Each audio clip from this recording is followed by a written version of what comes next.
తాకట్లో ఉన్న బంగారాన్ని విడిపించి ఆ రోజున మార్కెట్ ధర కట్టి మిగిలిన డబ్బును మీకు అందిస్తుంది కొమ్మూరి గోల్డ్.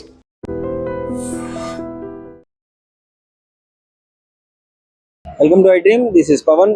బ్రేకింగ్ న్యూస్ చూస్తున్నారు. అమృత ప్రణయ్ కేసులో హైకోర్టు సంచలన తీర్పు జారీ చేసింది. A3గా ఉన్న ముద్దాయి అమృత బాబాయికి బెయిల్ మంజూరు చేయడం జరిగింది. సో గతంలో మీకు తెలుసు 2018 నల్గొండ జిల్లా మిర్యాలగూడలో అయితే దేశవ్యాప్తంగా సంచలనం సృష్టించిన అమృత ప్రణయ్ కేసు కులహత్య. ఇంటర్ క్యాస్ట్ మ్యారేజ్ చేసుకున్నాడు అమృత ప్రణయ్. ఇద్దరు అమృత పెద్దింటమ్మాయి, ప్రణయ్ది తక్కువ కులం అవ్వడంతో ఇద్దరు పెళ్లి చేసుకున్నప్పుడు అమృత వాళ్ళ ఫ్యామిలీకి నచ్చలేదు. మారుతిరావు సుపారీ గ్యాంగ్ మాట్లాడి 8 మంది కలిసి అతి దారుణంగా మిర్యాలగూడ గవర్నమెంట్ హాస్పిటల్ ఎదురుగానే గొడ్డలితో ప్రణయ్ని నరకడం జరిగింది. సో అప్పట్లో ఈ కేసు ఒక సంచలనంగా మారింది. దేశవ్యాప్తంగా అందరూ నిర్ఘాంతపోయే ఘటన నెలకొనింది. ఆ తర్వాత ప్రణయ్ కేసులో అమృత తన సాక్ష్యం బలంగా ఉంది. ధైర్యంగా వాళ్ళ తండ్రిని, అదేవిధంగా A8 వరకు 8 మందిని కోర్టుకు ఎక్కించి ఉరికమ్మం ఎక్కించింది.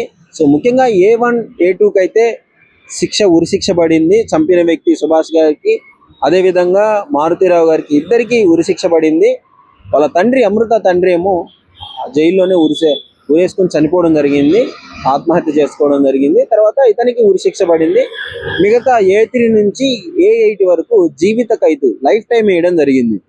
ఆ తర్వాత అమృత బాబాయ్ ఇప్పుడు బెయిల్ వచ్చిన వాళ్ళు ఎవరైతే ఉన్నారో దానిని సవాల్ చేస్తూ హైకోర్టుకి నేను పిటిషన్ వేయడం జరిగింది, నాకు లైఫ్ టైం వ్యతిరేకిస్తూ.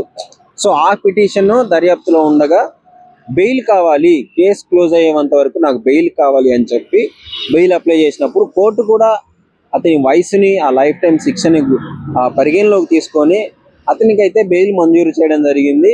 సో ముఖ్యంగా ఈ కేసు అయితే చాలా మందికి, అప్పటి రంగనాథ్ గారు కూడా ఇప్పుడు నల్గొండ జిల్లా ఎస్పీగా ఉన్నారు. రంగనాథ్ గారు ఇప్పుడు హైడ్రా కమిషనర్. సో అప్పుడు ఆయన కూడా ఈ కేసుని దర్యాప్తు చేసుకొని మొదటి నుంచే ఇది సుపారీ కేసు, సుపారీ తీసుకొని చంపించడం జరిగింది అని చెప్పేసి క్లియర్గా తీసుకొని మెన్షన్ చేయడం జరిగింది. సో అప్పటి నుంచి ఆ కేసు వివరాలు తీసుకొని ఆ మారుతిరావు గారు తట్టుకోలేక జైల్లోనే ఆత్మహత్య చేసుకున్నాడు. తర్వాత ఈ కేసు మొన్న తీర్పు వెలువడింది. అందరికీ, కొంతమందికి లైఫ్ టైం జరిగింది, ఒకరికి ఉరిశిక్ష జరిగింది. సో దీనికి సంబంధించి ఇప్పుడు అమృత కూడా ఒక చిన్న యూట్యూబ్ ఛానల్ పెట్టుకొని తను కొంచెం ఇన్ఫ్లుయెన్సర్గా మారి తన జీవనాన్ని అయితే కొనసాగిస్తుంది. సో వాళ్ళ మదర్తో అమృత మాట్లాడుతుంది. తర్వాత కొన్ని రోజుల వాటికి అసలు ఫ్యామిలీతో ఎవరితోనూ మాట్లాడలేదు. తర్వాత ఇప్పుడు మదర్తో మాట్లాడుతుంది.